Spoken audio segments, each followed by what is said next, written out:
গ্যাসের দামে নতুন ঝটকা। আগামী 20 নভেম্বর থেকে সিএনজি এবং পিএনজির মূল্য বৃদ্ধির সিদ্ধান্ত নিল সরকার।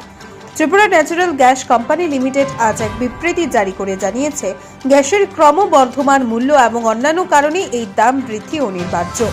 নতুন দামে পশ্চিম ত্রিপুরায় সিএনজির প্রতি কেজি মূল্য 75.41 টাকা থেকে বেড়ে দাঁড়াচ্ছে 75.91 টাকায়।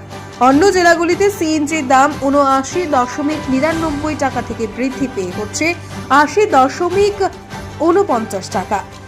পিএনজির ক্ষেত্রে ঘরোয়া ব্যবহারের জন্য প্রতি ইউনিট মূল্য 35.55 টাকা থেকে বাড়িয়ে করা হয়েছে 39.5 টাকা। বাণিজ্যিক ও শিল্পক্ষেত্রেও প্রভাব। পশ্চিম ত্রিপুরায় বাণিজ্যিক পিএনজির দাম বেড়ে হয়েছে 49.50 টাকা। এছাড়াও বর্জ্য আইজিসিতে প্রতি ইউনিট পিএনজি এখন হবে 37.35 টাকা। ত্রিপুরার সাধারণ মানুষকে এই মূল্য বৃদ্ধি নতুনভাবে চাপে ফেলবে। আগামী দিন কিভাবে প্রভাব ফেলবে সেটাই এখন দেখার বিষয়। ব্যুরো রিপোর্ট, দ্য আল্টিমেট খবর।